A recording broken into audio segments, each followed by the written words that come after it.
Number one అంటారు. అసలైన number one Gurukashi university. Terrorism కూడా అదే. You should have a cause ఏంటి? రిలీజియన్, జిహాద్, దాని మీద కాఫిర్. ఇప్పుడు కాఫిర్ అనే కాన్సెప్ట్ మీద నిన్న కూడా నేను మలయాళం న్యూస్ ఛానల్లో డిబేట్లో ఈ పాయింట్ మీద చాలా పెద్ద కాంట్రవర్సీ జరిగింది. ఒక ముస్లిం లీగ్ ప్యానలిస్ట్ వచ్చి అది కాఫిర్ అంటే అది ఎక్కడ లేదని చెప్పారు. లక్కీగా ఇంకో panelist was there and he quoted from the Hadith and Quran saying that ఉంది కాఫిర్ అని. ఎట్లా డిఫైన్ చేస్తారు? నాన్ బిలీవర్ని చంపడం వాళ్ళ philosophy.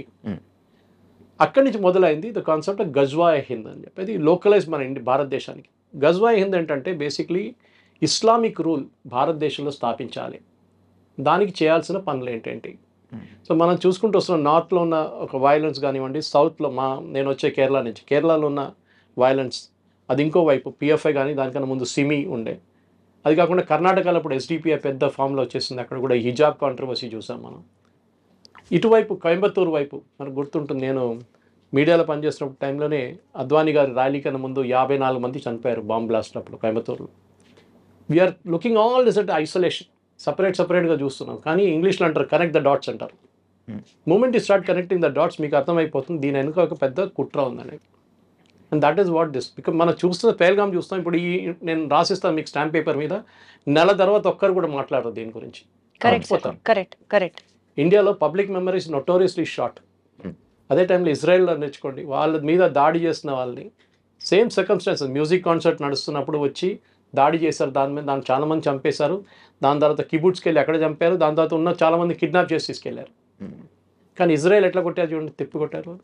They destroyed everybody including the leadership. అది చాలా ఇంపార్టెంట్. భారతదేశం చేయాల్సింది అది. కింద తట్లో ఉన్న వాళ్ళని టెర్రరిస్ట్ని చంపడం, వాళ్ళని చంపేస్తే ఓకే, దాట్ చాలా ఈజీ. అంటే ఇప్పుడు భారతదేశం ఎవరిని టార్గెట్ చేయాలంటారు సార్ మీరు? Leadership of Lashkar e Taiba, Jaish e Mohammed and other friends. అంటే పాకిస్తానీ మిలిటరీ ఫ్రంట్స్ ని భారతదేశం టార్గెట్ చేయాలి is your question? No, don't target the Pakistani military front. They're two different things. ISI is what is controlling these people. Right. ISI is a part of the establishment, not army. So మనం target చేయాల్సిన ISI మీద కూడా target చేయక్కర్లేదు. వీళ్ళు లీడర్స్ని కొడితే sir. మనం చూస్తున్న పాకిస్తాన్లో మీరు వినుంటారు లాస్ట్ 1 yearలో అన్నోన్ మెన్ వచ్చి ఎవరినో చంపేశాడు, షాప్లో కొట్టేశాడు, మస్జిద్లో కొట్టేశాడు. అక్కడ the resistant front from Pakistan is trying to establish the same thing sir, unknown men, local military people, local terrorists. Exactly. This resistant front అనేది they were banned about 10 years ago also. వీళ్ళు ఇట్లనే ఒక దాడి అప్పుడు చేశారు, మనం మర్చిపోయాం దాన్ని. అదే సార్, పాకిస్తాన్ ఈ రెసిస్టెంట్ ఫ్రంట్ పేరు చెప్పే డైవర్ట్ చేస్తుందా అన్నది నా point. Lashkar e Taiba's subsidiary is this resistance. is correct, the resistant front. So resistance front కొట్టడం కాదు, అక్కడ కూర్చున్న వాళ్ళ టెర్రరిస్ట్ లీడర్స్ని కొట్టాలి మనం. దానికోసం వాళ్ళు దాచిపెట్టారు. ఇప్పుడు దావూద్ ఇబ్రాహిం చేశారు, బాంబ్ బ్లాస్ట్ బాంబేలో చేశారు కదా. ఎక్కడున్నాడు దావూద్? ఇప్పుడు ఉన్నాడు కూడా తెలియదు కదా. పాకిస్తానే వాళ్ళకి హైడింగ్ ప్లేస్ ఇచ్చారు వాళ్ళకి. దుబాయ్కి తిరుగుతుండే అప్పుడు ఆ టైం కూడా, అది కూడా లేదు ఇప్పుడు. సో మనకు ఫిలాసఫీ మనం ఎట్లా ఉండాలి? సర్వైవల్గా ఉండాలి. ఒక పిల్లిని తీసుకొని మీకు రూమ్లో వేసి పిల్లిని మీరు కొట్టడానికి ట్రై చేయండి, ఎంత చిన్న పిల్లి అయినా కొంచెం మీరు దగ్గర వెళ్ళగానే మళ్ళీ because they have to survive. అది సర్వైవల్ ఇన్స్టింక్ట్ అంటారు మన ఇంగ్లీష్లో. అది భారతదేశంలో సర్వైవల్ ఇన్స్టింక్ట్ లేదు. We taking our democracy for granted. ఇజ్రాయెల్లో చూడండి, every adult male or female has to serve in the army for 3 years minimum. ఒక డిసిప్లిన్ వచ్చేస్తుంది మీకు. అది కూడా ఒక దాడి జరిగితే ఏం చేయాలని మీకు తెలిసిపోతుంది. కానీ సార్ ఒక చిన్న లాజిక్ ఇక్కడ, India is a populated country of more than 140 crores, 100+ crores, 150 crores దగ్గరగా మనం ఉంటున్న ఈ నేపథ్యంలో భారతదేశంలో మనకి ఇంత జనాభా ఉంచుకొని, ఇంత మ్యాన్ పవర్, ఇంత వార్ఫేర్, ఇంతమందిని ఉంచుకొని we are still going with democracy. Pakistan when compared with Indian population చాలా తక్కువ ఉంటుంది. ఈ నేపథ్యంలో పాకిస్తాన్కి ఏం చూసుకొని ఆ ధైర్యం sir? See, I'm telling again, టెర్రరిజంకి ధైర్యం అక్కర్లేదు. అంటే వెనకాల పాకిస్తాన్ వెనకాల ఎవరుండి సపోర్ట్ చేస్తున్నారు? The whole world wants to know this. Pakistan itself is doing it. వాళ్ళకి ముందు యూఎస్ సపోర్ట్ ఉండే. 71 వార్లో మీకు గుర్తుంటుంది, ఇందిరాగాంధీ టైంలో when we're fighting the Bangladeshi and East Pakistan that time, US వాళ్ళకి సపోర్ట్ చేశారు. 7th Fleet పంపించారు, including an aircraft carrier to the bay of Bengal. కానీ దానికన్నా ముందు రష్యన్స్ దూరిపోయారు, సబ్మెరైన్స్ తీసుకొచ్చేసారు. So that war ended there. Bangladesh became independent. మీరు అడిగిన ప్రశ్నకి పాకిస్తాన్ వెంట ఎవరైనా ఉన్నారంటే లేదు. వాళ్ళ entire philosophy of the 2 nation theory, మొన్న వాళ్ళ ఆర్మీ చీఫ్ ఒక టాక్ ఇచ్చారు, మీరు చూసుంటారు వీడియో. 100% సార్, అది జరిగిన 2 నెలలకే ఇంత పెద్ద దాడి జరిగింది. ఎందుకు? ద 2 nation థియరీ అనేది అంబేద్కర్ గారు చాలా క్లియర్గా చెప్పారు తప్పు ఎక్కడ జరిగింది అనేది. Why we are facing all this now. In his book, if you go back and read Ambedkar's book, he has said 2 nation theory ఎందుకు పెట్టాం. పాకిస్తాన్ అన్నారు మాకొక, అంటే పాకిస్తాన్ అని కాదు, Muslim said we want a nation, so we gave them a nation. మీరు వెళ్ళండి రా బాబు అక్కడ ఉండండి అని చెప్పేసి. కానీ వెళ్ళారా? వెళ్ళలేదు, ఇక్కడ ఉండిపోయారు 40% population. Ambedkar said that is the mistake we made. Total transfer of population జరగలేదు. అప్పుడు ఏమైపోయిందంటే కొంతమంది ఇక్కడ ఉండిపోయిన వాళ్ళు now they are grown up in stature and suddenly CA agitation, వక్ బిల్ అజిటేషన్, ఇట్లాంటి అజిటేషన్ తీసుకొస్తున్నారు. ఎప్పుడైనా హిందువులు రోడ్డు మీద దిగి మీరు ధర్నాలు చూసారా హిందువులు చేయడం? లేదు. గుడి పోయింది మాది, గుడి స్థలం కొట్టేసాడు అని చెప్పి చేస్తారు. చేయరు. డ్రాయింగ్ రూమ్లో కూర్చొని డిబేట్ చేస్తున్నాం. వాడి గురించి వీరి గురించి మోదీ గారిని తిడతారు, వాడిని తిడతారు, వీడిని తిడతారు. కానీ రోడ్ మీద వెళ్ళి ఒక ధర్నా చేయను రా నాయన అంటే నేను చేయను. వెరాజ్ the Islamic community they will get on to the road. మీరు చూసుంటారు మన ముర్షిదాబాద్లో జరిగిన వైలెన్స్, ఢిల్లీలో జరిగిన జమాయిమ్ అలీ ఇస్లామీ అక్కడ జరిగిన వైలెన్స్, షహీన్ బాగ్లో జరిగిన అలర్ట్లు అని చూసాం మనం. సో వాళ్ళ ఫిలాసఫీ ఏంటంటే డామినెన్స్. చిన్నగా ఉన్నా కానీ డామినేట్ చేయడానికి ట్రై చేస్తారు వాళ్ళు. సార్ చార్లెస్ ది థియరీ ఒకటి ఉంటుంది, థియరీ ఆఫ్ ఎవల్యూషన్. అందులో ఫిట్టెస్ట్ ఆఫ్ ది సర్వైవల్ మాత్రమే బతుకుతాడు. ఇప్పుడు ఇండియా అండ్ పాకిస్తాన్ మధ్య చూసుకుంటే మీరు చెప్పిన దాని ప్రకారం Pakistan always has that dominance, Pakistan always has that courage, Islam people always fearful గా ఉంటారు. అంటే ఇంక ఎప్పటికీ వాళ్ళే గెలుస్తూ వెళ్తారా? మనం ఇట్లాగా గివ్ అప్ చేసుకుంటూనే వెళ్ళాలా? వాళ్ళు గెలవలేదు కదా, 71 వారు గెలిచారా? ఏం ప్రయోజనం సార్? 28 మంది మనం కోల్పోయాం కదా ఇవాళ రోజున. That is where I'm coming to. That is exactly the point. Numbers is not important. ఎందుకంటే ఇప్పుడు అంతా జనాభా 140 కోట్లు అంటారు, కానీ పోయిన వాళ్ళ ఫ్యామిలీ వాళ్ళకి ఇంపాక్ట్ ఉంటుంది. ఎంత important sir. Correct. So what you need to do is very simple. మనం ఈ ఇంటర్నేషనల్ వాళ్ళు ఏమంటారో, యుఎస్ ఏమంటారో, యూకే ఏమంటారో, యూరోప్ వాళ్ళు ఏమంటారో, సౌదీ అరేబియాలో ఉన్నప్పుడు చేస్తారు కదా ఇది attack wantedly. JD Vance is in India. Last time Clinton వచ్చినప్పుడు exactly that is my point sir. Clinton వచ్చినప్పుడు అటాక్ జరిగింది, జేడీ వాన్స్ వచ్చినప్పుడు ఇప్పుడు అటాక్ జరిగింది. కరెక్ట్. పబ్లిసిటీ. టెర్రరిస్ట్కి ఏం కావాలి? పబ్లిసిటీ. 26/11 జరిగినప్పుడు మనం లైవ్ టెలికాస్ట్ ఇచ్చాం వాళ్ళకి, బర్కాదత్ అని కంపెనీ. They want publicity. టెర్రరిస్ట్కి ఏంటంటే ఒక టెర్రర్ అటాక్ జరిగింది అనుకోండి, నిన్న పహల్గామ్ జరిగిన అటాక్ అనుకోండి, ఒక్క న్యూస్ లేకుండా మీరు బయటకు పంపించకపోతే, ఎవరికి తెలియకపోతే ఏం చేస్తారు టెర్రరిస్ట్? అండ్ అది జరిగింది నిన్న అయితే ఈ రోజు వరకు బయటికి రాలేదు. అండ్ అంత అంటే ఆ అటాక్ అది చిన్న అటాక్ లాగా వదిలేశారు. రాను అది చాలా గంటల తర్వాత అది బయటికి రావడం. Unfortunately chief minister of Kashmir issue respond అవ్వలేదు. Chief minister sitting in Delhi. Exactly. అదే ఒక్క నక్సలైట్ ఒక్క టెర్రరిస్ట్ ని కూడా ఇప్పటిదాకా అరెస్ట్ చేసిన బాపతి కూడా లేదు కదా సార్. అండ్ అదే కాకుండా ఇవాళ పుల్వామాలో జరిగిన అటాక్ మీకు గుర్తుంటుంది. అవును, that was one of the most dastardly attack. కానీ అది సెక్యూరిటీ ఫోర్సెస్ మీద జరిగింది. అవును, దానికి ముందు ఉరీలో జరిగింది, మీకు గుర్తుంటుంది. Correct sir. ఈ 2 అటాక్కి మనం జవాబు ఇచ్చాం, సాలిడ్ జవాబు ఇచ్చాం మనం. That came out in the movies, not in the real life. అవును. ఇప్పుడు నార్మల్ పీపుల్ చనిపోయారు కదా, సివిలియన్స్ చనిపోయారు కదా, దీనికి నార్మల్గా వెళ్ళి వదిలేస్తారు, మళ్ళీ దీనికి అటాక్ ఇచ్చే ఆలోచన మనం ఎప్పుడంటే ఆల్ఫ్రెడ్ హిచ్కాక్ ఎప్పుడు చెప్తుండే, ఒక థియేటర్లో నేను బాంబు పెడతానంటే సస్పెన్స్ కాదు, ఒక థియేటర్లో బాంబు ఉంది ఎప్పుడు వెళ్తుందని చెప్పి సస్పెన్స్. ఈ was master of suspense Alfred Hitchcock. ఇది కూడా అంతే. మనం ఇప్పుడు వెళ్తే నిన్న రాత్రి I put it on my Facebook, there was 2 AWACS going up and down. AWACS అంటే ఇది their early warning system, planes. భారతదేశం ఏదైనా ఎయిర్క్రాఫ్ట్ టేక్ ఆఫ్ చేస్తుందా లేదని చూడడానికి. మనం అట్లా కాదు చేసేది. We should hit them when they least expect us to hit them. Exactly sir, exactly. That is what we need to do. మనం ఇప్పుడు వెళ్ళి కొట్టడం కాదు. ఇప్పుడు మనం రోడ్ మీద చూస్తాం చూడండి, ఇద్దరు కొట్టుకుని ఉంటారు, యాక్సిడెంట్ అయిన చిన్న ఇద్దరు కొట్టుకుంటారు, ఏం ఫైదా? So we should do our own planning, our own thing, and the entire world will support you, but don't go and bomb Pakistan just like that. మనం బాంబ్ చేయాల్సింది ద ఫిగర్ హెడ్. ఎవరెవరు ఇది ఫిగర్ హెడ్ ఉన్నారో, హైడ్రా ఇక్కడ ఉందో హైడ్రాని కొట్టాలి. అలా ఆలోచించి ఉండడం వల్లే ఈ అటాక్స్ అన్ని జరుగుతున్నాయి. అది మన ఫిలాసఫీ. అది మనకు మహాత్మా గాంధీ గారు ఎప్పుడో చెప్పారంట, ఒక చంప మీద కొడితే ఇంకో చంప చూపామన్నట. ఇప్పుడు అట్లా కాదు, నా చంప మీద కొడితే 10 సార్లు కొడతాను నేను. ఆ ఫిలాసఫీ ఇప్పుడు ఉంది. ఘర్మే గుస్కే మారేంగే అని మోదీ గారు చెప్పారు అప్పుడు. ఇంకా కొట్టడం ఉందా సార్? చంపేస్తున్నారు కదా. చంపేయడం అంటే ఇట్స్ వెరీ ఈజీ. ఇంత పెద్ద దేశంలో పుల్వామా లాంటి ప్లేస్లో జరిగినప్పుడు మనకు తెలుసు RDX యూజ్ చేశారు. పహల్గామ్లో ఏం చేశారు వాళ్ళు? ఆ area is a very touristy place అని చెప్పచ్చు. మనం 2000-3000 మంది ఉన్నారు. మీరు సెక్యూరిటీ ఫోర్స్ పెట్టినా కానీ వాడు ఒక దూరిపోయి వాడు ఇవన్నీ టెర్రరిస్ట్ వస్తున్నప్పుడు వాడు చనిపోవడానికి రెడీగా వస్తాడు. Is ready to die. Suicide bombers చూసుంటారు మీరు. కసబ్ వాళ్ళని ఇండియాకి పంపించినప్పుడు they were ready to die. వాళ్ళకి తెలుసు రిటర్న్ వెళ్ళే రూట్ లేదని చెప్పి. వాళ్ళని బ్రెయిన్ వాష్ చేసి ఇస్లాం థ్రెట్లో ఉంది, వీళ్ళు హిందువులు వచ్చి మొత్తం ఇస్లాంని ధ్వంసం చేస్తున్నారు, నువ్వు చేయాల్సిందే ఇదే పట్టుకొని నీకు ₹1 కోటి ఇస్తున్నాను, మీ ఫ్యామిలీని మేము చూసుకుంటా అంటే that fellow will get in to that mood. This is what Israel also faced, suicide bombers. వాళ్ళని తట్టుకోలేము మనం, ఆఫ్ఘనిస్తాన్లో చూసాం మనం. So the problem is to do with the religion. Religion మీరు కాఫీర్లు చెప్పే వాళ్ళు కాఫీర్లు చంపాలని చెప్తున్నారు. మీరు చూసారు, మీరే చెప్పారు ఇప్పుడు. నిజంగా రిలీజియన్ ని ప్రేమించే వాడికి అర్థమైతే చెప్తాం సార్. ఇట్లాంటి మతోన్మాదం చేసే వాళ్ళకి రిలీజియన్ లో, మీ రిలీజియన్ లో ఇది రాసి లేదురా అన్న వాడికి అర్థం కావట్లేదు కదా. అదిగా 370 తీసినప్పుడు మీకు అందరు గుర్తుంటుంది.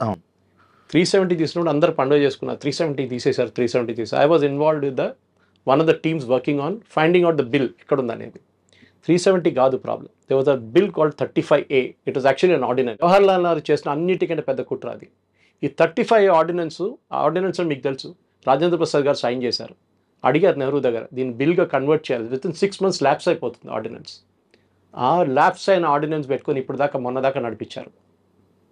దాంట్లో one of the most crucial scenes as a lady I'm telling you, ఒక అమ్మాయి, కాశ్మీరీ అమ్మాయి ఒక ఇండియన్ సిటిజన్ని పెళ్లి చేసుకుంటే she will lose all our property, వాళ్ళ ఫాదర్ సైడ్ నుంచి మదర్ సైడ్ నుంచి. బట్ అదే అమ్మాయి పాకిస్తాన్ నుంచి ఒకటి పెళ్లి చేసుకుంటే she will retain all the property. ఇది 35Aలో ఉన్నది. ఇంకో చాలా ఉన్నాయి దాంట్లో అట్లాంటిది. మీ ప్రాపర్టీ కొనలేరు మీరు అక్కడ. As an Indian you cannot by property. మొన్న కూడా ఈ అటాక్ జరిగిన దానికన్నా ముందు January 9th అనుకుంటాను, దేవద రౌఫ్ అని చెప్పి ఒక మినిస్టర్ ఉన్నారు క్యాబినెట్లో, Omar Abdullah cabinet. He made a statement, ఈ టూరిస్టులు వచ్చి మా కల్చర్ని మొత్తం మార్చేస్తున్నారని. అంటే వాళ్ళకి ఏంటంటే బుర్కా వేసుకొని నడవాలి, అక్కడేమో అమ్మాయిలు పాసిబిలీ షార్ట్స్ వేసుకొని టీషర్ట్స్ వేసుకొని తిరుగుతున్నారేమో లాల్ చౌక్లో అక్కడ ఇక్కడ ఫైల్గామ్ లాంటి ప్లేసెస్. వీళ్ళు మార్చేస్తున్నారు, మా కల్చర్ని మార్చేస్తున్నారని చెప్పి. వాళ్ళకి భయం అంటే వాళ్ళ అమ్మాయిలు కూడా దాన్ని రేపు రిప్లికేట్ చేస్తారని భయం వాళ్ళకి. ఇప్పుడు దాకా ఇంట్లో దాచిపెట్టుకున్నారు వాళ్ళు. That statement has lot to do with ఈ టెర్రరిస్ట్ అటాక్ అని. సెకండ్ థింగ్ మీరు మర్చిపోకూడదు, ఇదే లాజిక్ని మనం ఎక్స్టెండ్ చేస్తే, మీరు అక్కడ రాషిద్ అలీ ఇంజనీర్ అని ఒక ఎంపీ ఉన్నారు, మీకు గుర్తుంటుంది, బారాముల్లా నుంచి. Is an accused in the terror case and జైల్లో ఉన్నారు. ఇప్పుడే బెయిల్ ఇచ్చారు మొన్న సుప్రీంకోర్టు. ఈ మనిషిని ఎలెక్ట్ చేశారండి, బారాముల్లా సిటిజన్స్ ఎలెక్ట్ చేశారు. అంటే అక్కడ ఉన్న లోకల్స్ కూడా సపోర్ట్ చేస్తున్నారు టెర్రరిజం. అమృత్పాల్ సింగ్ని పంజాబ్లో చేసినట్లని.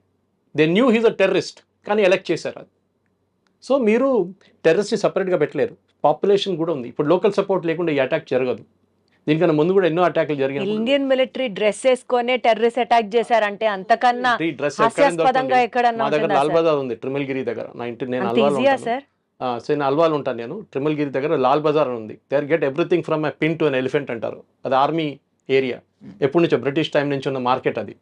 ఆ మార్కెట్లో వెళ్తే మీకు క్యామోఫ్లాజ్ యూనిఫామ్ దొరుకుతుంది. కానీ మొన్న మన ఒక 5-6 years ముందు ఈ అటాక్ జమ్మూ కాశ్మీర్లో జరిగిన తర్వాత బ్యాన్ చేసి పడేశారు, ఎవరికి ఇవ్వరు యూనిఫామ్ అని చెప్పి. క్యామోఫ్లాజ్ యూనిఫామ్ ఎందుకు sir? Why are we Indians or why is Indian policy so accessible to everybody sir? That is a good question. Suppose I start attacking like Israel, ఇదే మనుషులు సుప్రీంకోర్టుకి వెళ్తారు రేపు. Human rights violation sir. Exactly అదండి sir. వాడు అక్కడ తిరిగి, నేను చెప్తాను మీకు ఎగ్జాంపుల్ ఇస్తాను. I often as army officers, మీరు ఈ 7th class 8th class ఫెలోస్ని 10th class ఫెయిల్ జవాన్గా తీసుకుంటారు కదా, మీరు కొంచెం చదువుకున్న వాళ్ళు జవాన్గా తీసుకోవచ్చు కదా, ఇప్పుడు టెక్నాలజీ మారింది కదా అంటే, నో PhD అని జవాన్గా తీసుకుంటే వాడు రేపు బ్యాటిల్ ఫీల్డ్లో ఉంటే వాడు కొట్రా అని చెప్పగానే వాడు మీరు ఫైర్ చేయాలంటే, సార్ వాడు అట్లా తిరిగి నిలబడి ఉన్నాడు సార్, మనం కరెక్ట్ కాదు కదా, మనం ఆపోజిట్ చూస్తేనే ఫైర్ చేయాలి కదా సార్, మనం లాజిక్ ఇస్తాడు, ఫైర్ ఎందుకు చేయకూడదు. దాని లోపల వాడు ఫైర్ చేస్తాడు, చచ్చిపోతాడు. 7th class వాడు అట్లా కాదు, వాడి దగ్గర ఫైర్ చేయాలంటే ఫైర్ చేస్తాడు, అంతే కథ. ఈ won't think twice. Ignorance is a bliss sometimes, sir. Sometimes. Good. But see, the policy is very simple.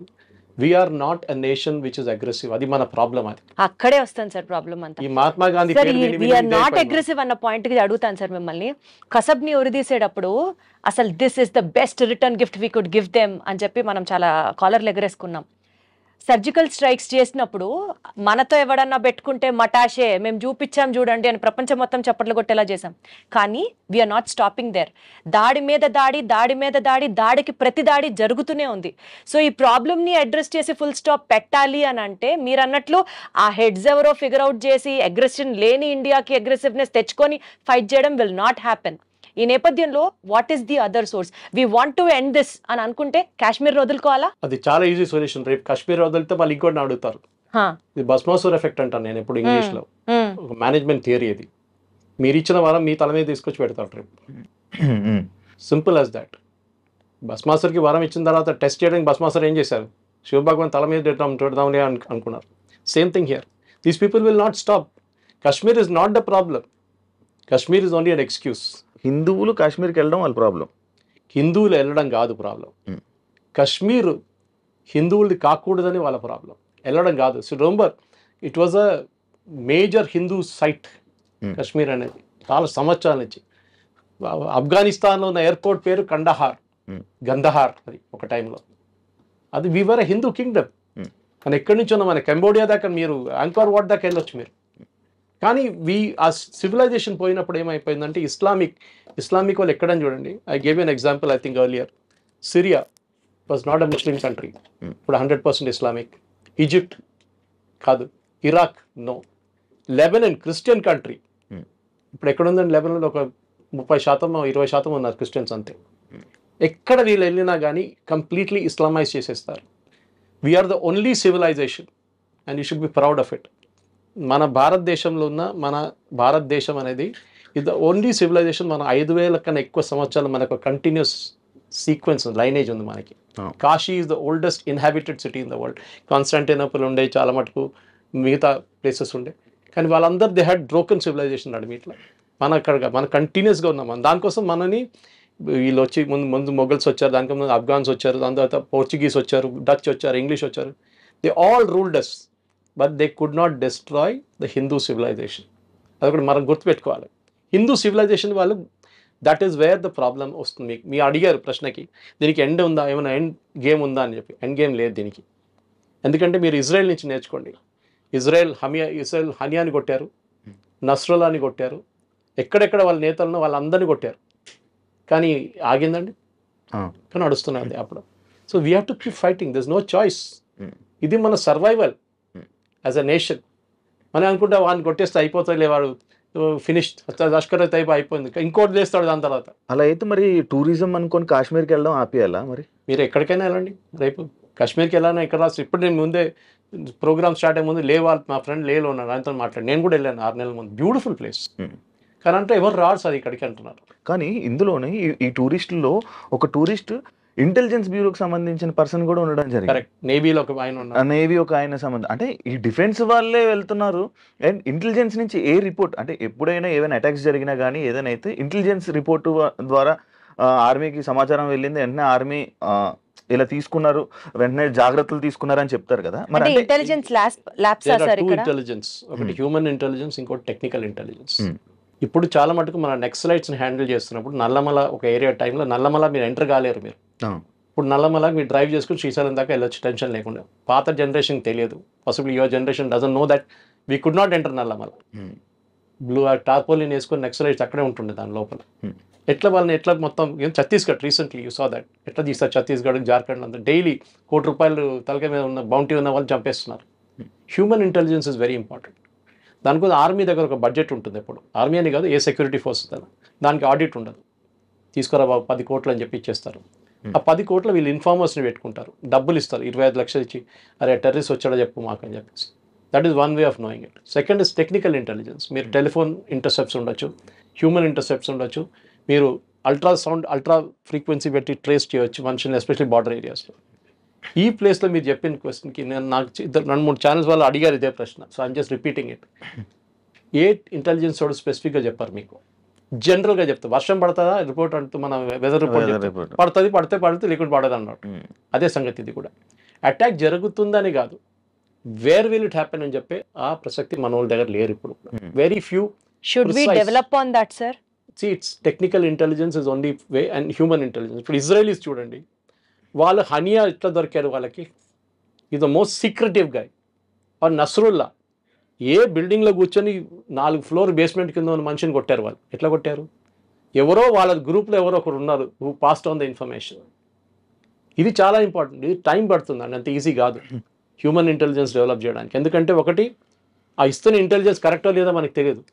మనం 30 మంది సోల్జర్స్ని పంపిస్తాం, సడన్లీ వాళ్ళ మీద దాడి జరగవచ్చు. సార్, ఒక మోస్ట్ పీక్ టైంలో టూరిజం పీక్లో ఉన్న ఒక ప్లేస్లో, మినీ స్విట్జర్లాండ్గా పేరొందిన ఆ ప్లేస్లో అసలు సెక్యూరిటీయే లేకపోవడం ఏంటి సార్?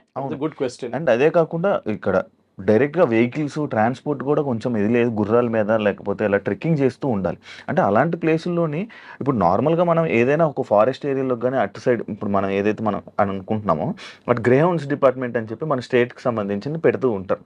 లైక్ ఇలా రాకూడదు యాంటీ నక్సలైట్ స్క్వాడ్ వాళ్ళు కొంచెం వాళ్ళందరినీ సెక్యూరిటీగా మన టూరిస్టులకి మన భక్తులకి వీళ్ళందరికీ పెడుతుంటారు. కానీ అలాగే అంత బార్డర్లోనే అది కొంచెం డేంజరస్ ఏరియా, కొంచెం ఇది ఏరియా కదా, మినిమం సెక్యూరిటీ ఉండాలి కదా. అసలు సెక్యూరిటీ question. లేకపోవడం ఏంటి సార్? మనకు తెలియదు వాట్ హ్యాపెండ్. దట్ ఇస్ మనం వెయిట్ చేద్దాం, ఇంకో వారం వెయిట్ చేద్దాం. వారం కూడా అక్కర్లేదు, 3-4 రోజులు తెలిసిపోతుంది ఏం జరిగింది అనేది. సెక్యూరిటీ వాళ్ళు ఉన్నారా లేకుండా, ఎందుకంటే ఈ ప్లేస్ పెహల్గాం కాదు, ఇది పెహల్గాం నుంచి కొంచెం దూరం ఉంది, 9 కిలోమీటర్ దూరం ఉంది. చనదర్ ఏరియా, బహుశా పెహల్గాంలో ఉండొచ్చు సెక్యూరిటీ ఫోర్సెస్.